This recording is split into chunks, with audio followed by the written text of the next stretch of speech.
Hello and welcome to Jep's Outdoor Adventures. I'm your host Jep. We're back outdoors today and we are going to be doing another ammo test, this time for the 10mm. This is Buffalo Bore's heavy 220 grain outdoorsman load. I have had a lot of requests to test out this ammunition, so we're finally getting around to doing it. On the poll that I had done a couple weeks ago, the 45 ACP load from Underwood that we just tested out won the poll, so that's why we tested it. But this guy came in second. It was very strongly in the lead at first, so I figured it's only right to test it out. I know a lot of you guys are looking forward to it. So the firearm, I'm always asked this, is a Springfield Armory XDM10 with the 5.25 or 5 1/4 inch barrel. It's a great gun. Really like it. Nothing has been changed on it. It's just how it is from the factory. Really neat coyote tan or flat dark earth, I'm really not sure how they classify it, gun. So we're going to step back and take a few shots, but first let's show you what the very first bone barrier looks like here.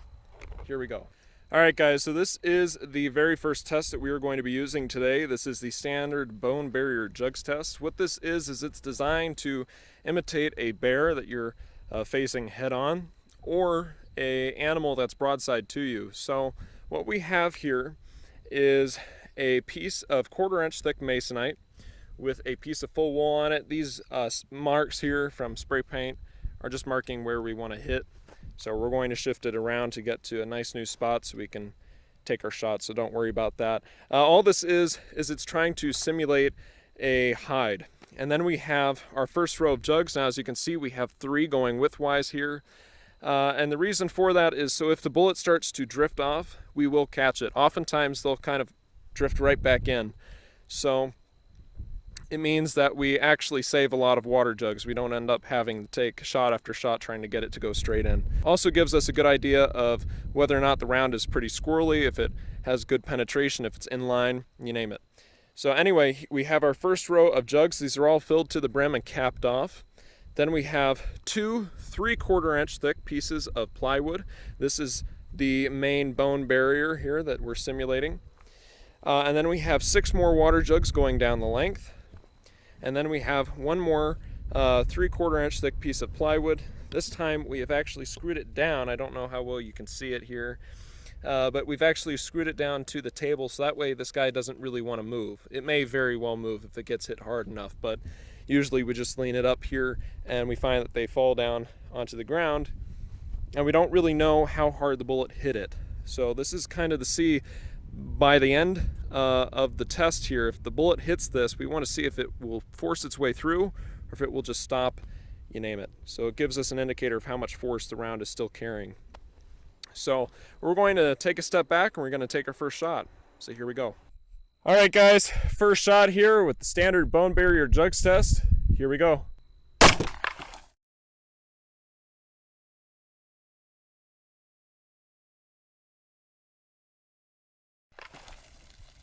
Very nice. Let's check that out.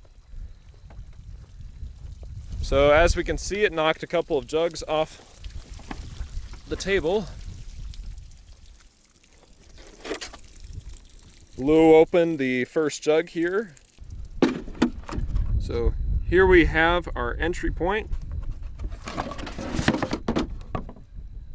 and our exit.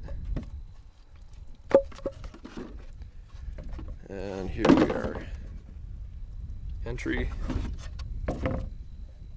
and exit. You can see we got a great shot there.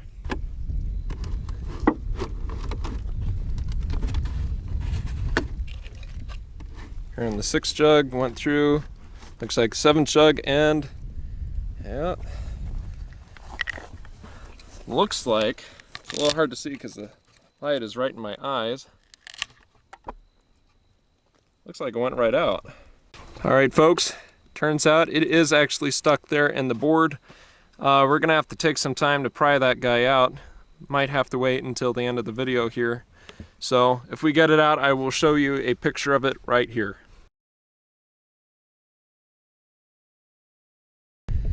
All right, second shot here with the standard variation of the bone barrier. Here we go.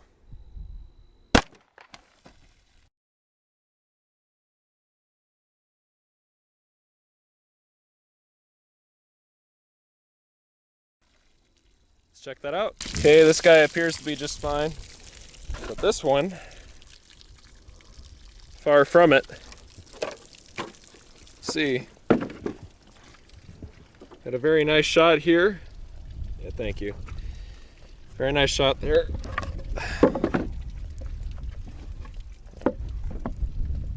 There is the exit. Entry. Exit.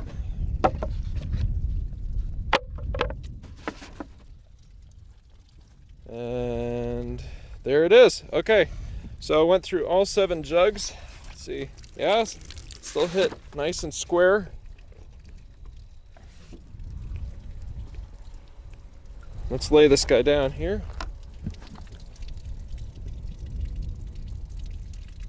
So yeah, there's our bullet. Let's see, did it? Yeah. Don't know how well you can see that, but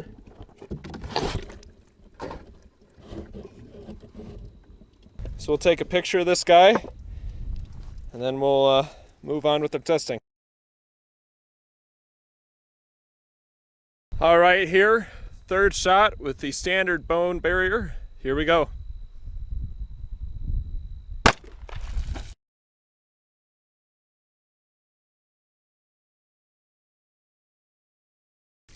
Okay, once again, blew up the first jug.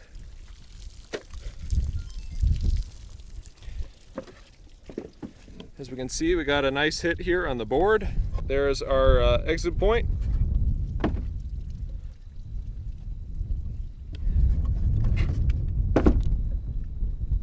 Okay, it looks like after the 6th jug, it went out just a little bit.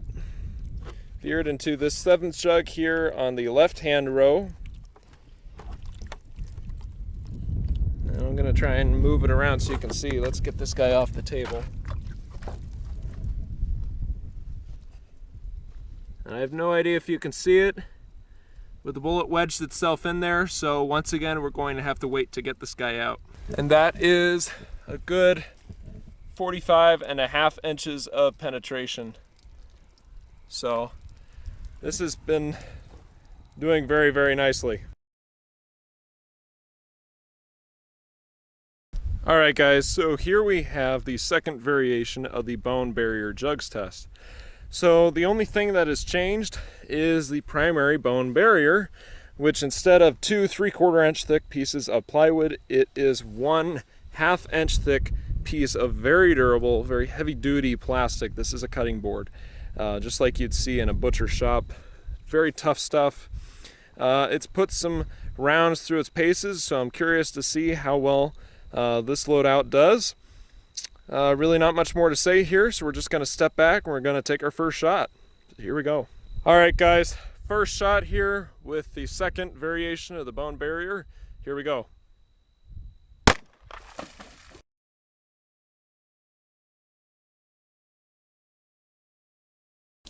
Looks like we got a good shot here.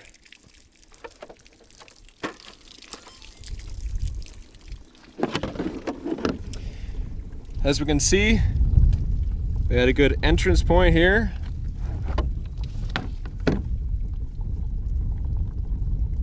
And then here is our exit.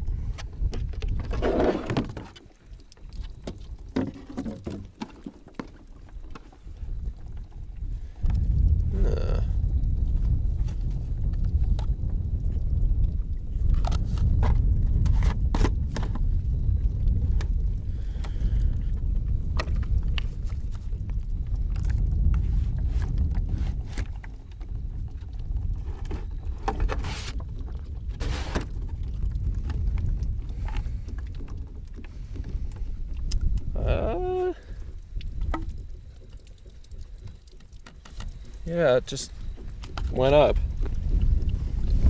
Yeah. All right, here, so we looked around. Here is our 6th jug. As you can see, exited it, hit our 7th jug, but did not break the skin. So it looks like it went up and out. So, unfortunately, did not catch the bullet there. So we're gonna move on to our next shot. All right, second shot here with the second variation of the bone barrier. Here we go.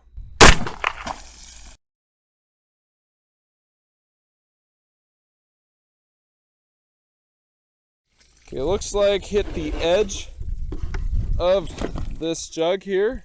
As you can see, the faux wool was changed out for 2 shop rags here. It's a brand new piece of masonite. Well, not quite brand new, but brand new for this test.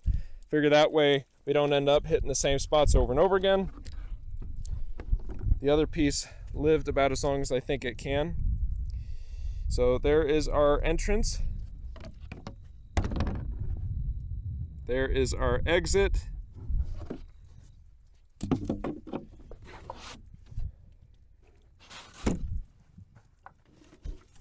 This guy's empty.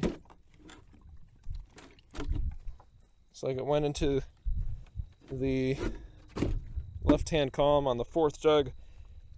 Or sorry, the 5th jug. Here's the 6th jug. Here's the 7th. Getting my feet wet here.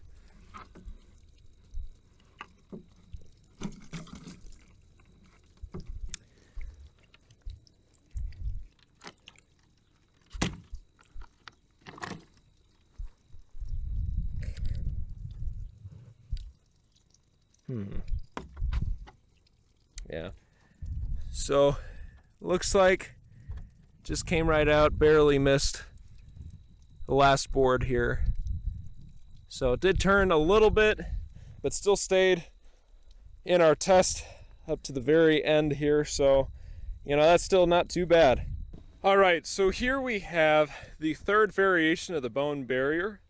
This right here is a moderately new addition to the channel. Instead of 2 3/4 inch thick pieces of plywood or the 1 1/2 inch thick piece of cutting board, we have 2 1/4 inch thick ceramic tiles. So these are about the ugliest ones I could find. These have done a very good job of really pushing the bullets to their max. The 2 other loadouts that we've used this for, the Underwood 200 grain loads for the 40, and then the Underwood 255 grain hardcasts for the 45, have both mushroomed after they hit this. So we'll see how well the buffalo boar does. I'm going to take a step back. We'll see how it does. Here we go.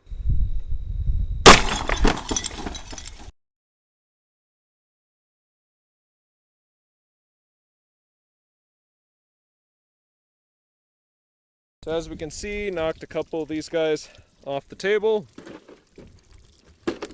Looks like that's our first jug. Got water on me there. Really broke apart here. Here's our 3rd jug.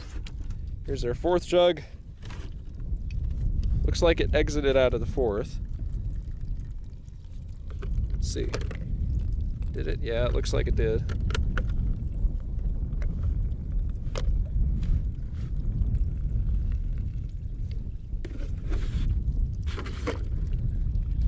Ah, okay. The color blends in a little bit better than the Underwoods. So it looks like we caught it in the 5th jug.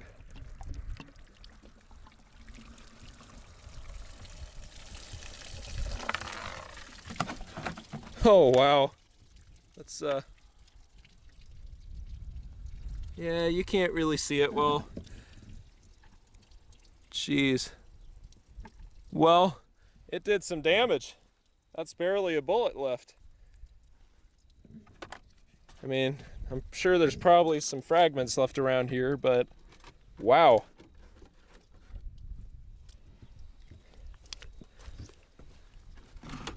Yeah. There's some fragments down in here. So let's pour it out.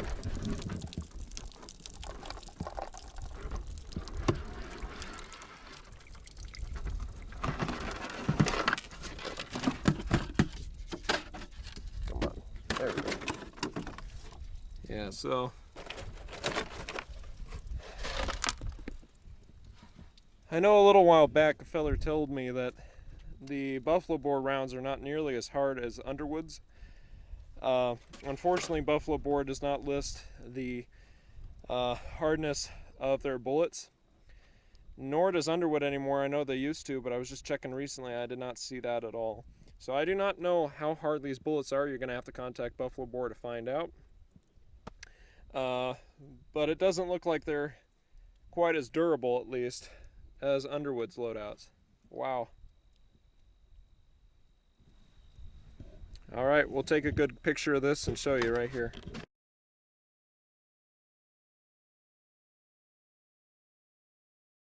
Okay guys, since that last shot was pretty interesting, we want to try and see if the results can be replicated, duplicated, or if that was kind of an oddball. So here we go with the third variation once again.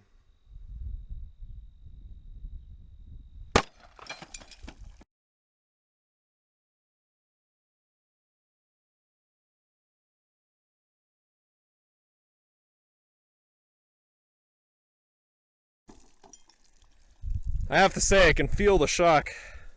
It's a hard hitting round. Oh, get these earmuffs off my head. So once again, shattered to pieces. Here's right here. Okay. Here's the fifth jug. Ah, yes. No idea if you can see it at all. Let's clear out a spot, pour this guy out. So once again, the fifth jug, so that seems to be an average here.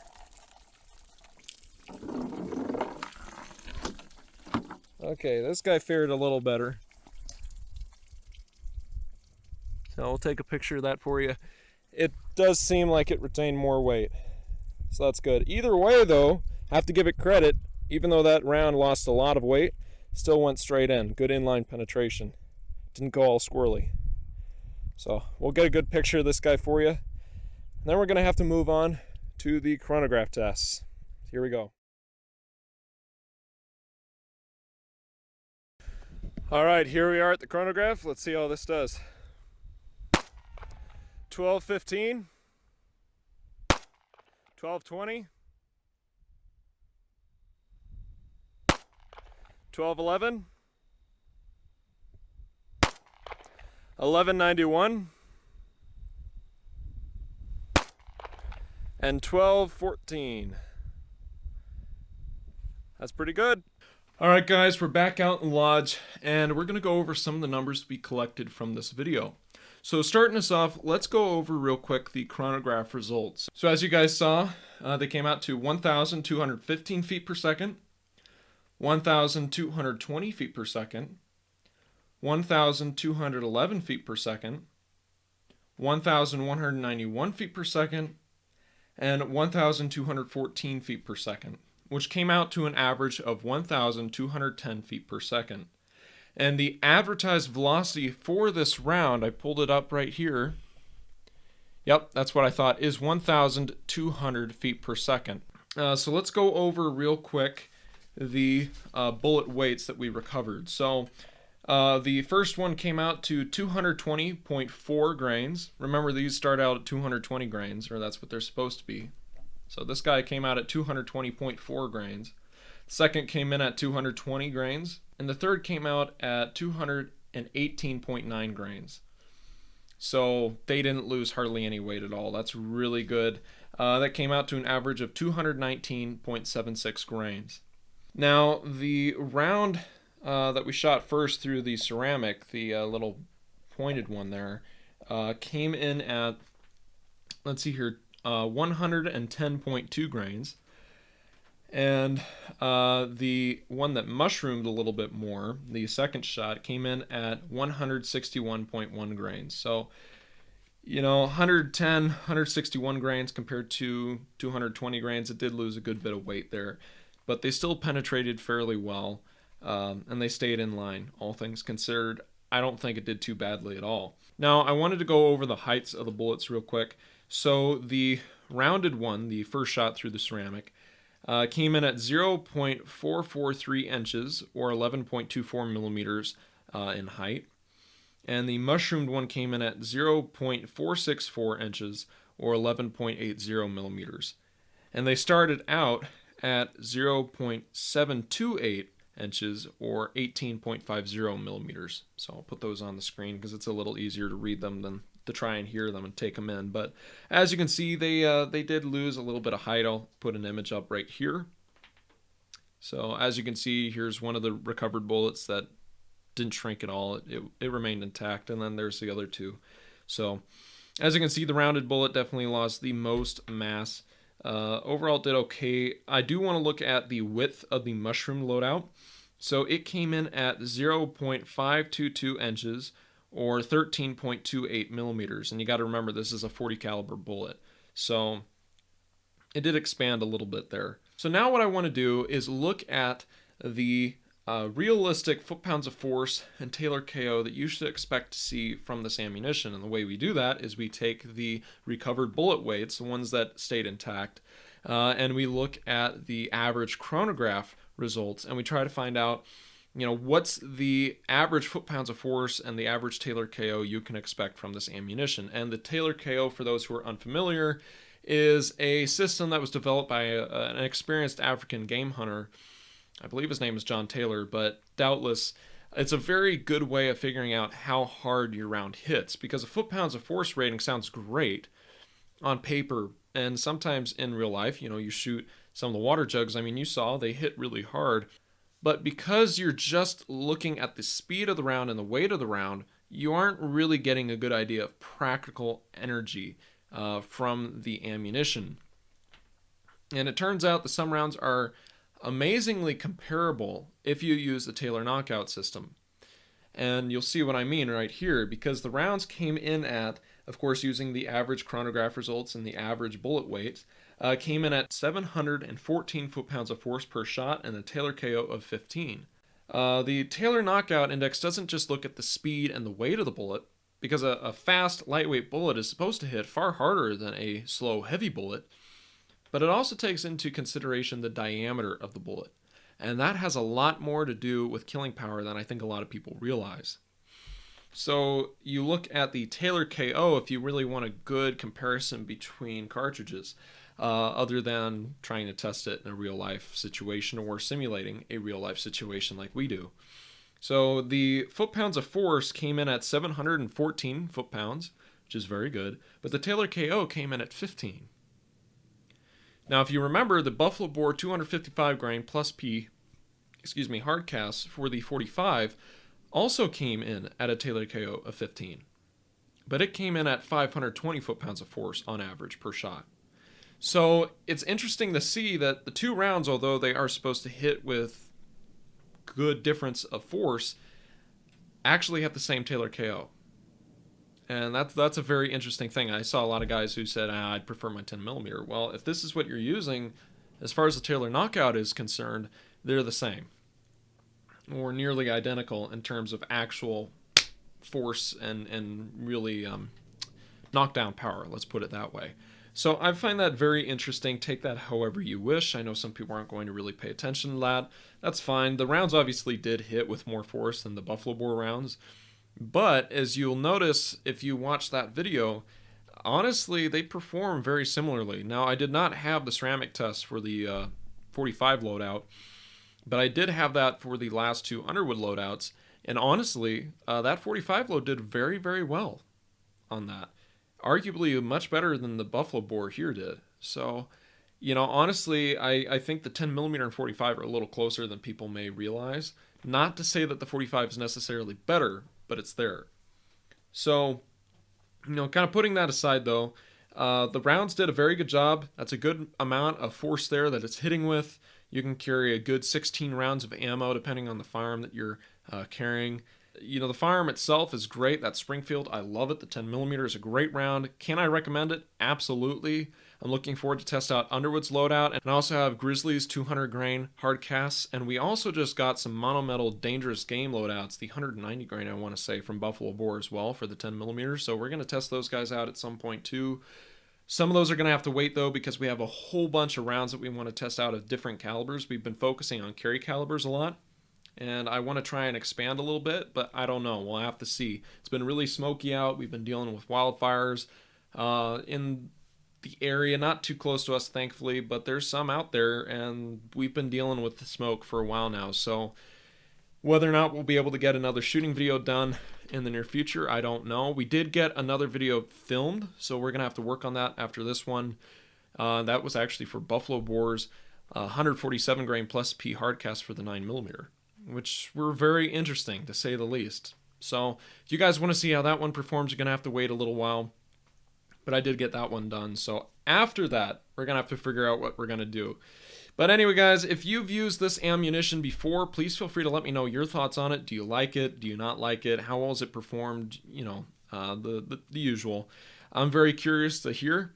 I would have no problem using this on anything about 800 pounds, give or take. For the 45, I'd say 800 pounds or less, preferably. This guy, anything around that 800-pound range. Obviously, any handgun is better as a sidearm. So if you can carry a long gun, whether that be a 12 gauge loaded with a couple rounds of buckshot and then solid slugs, or if you're carrying a rifle like a 444 Marlin, 450 Marlin, 35 Whalen, 450 Bushmaster, 338 Federal, you name it, that is preferred. But if this is all you have, absolutely it will get the job done. Just make sure you practice with it a lot. Also, you need to get a good holster for it.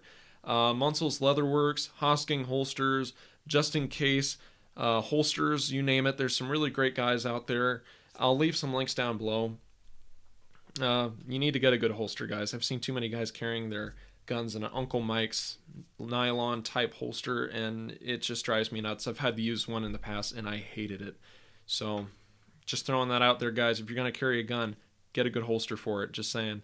So thank you guys so much for watching. Please feel free to hit that like button, that subscribe button, as well as that bell icon, so you'll be notified every time I come out with a new outdoor themed video.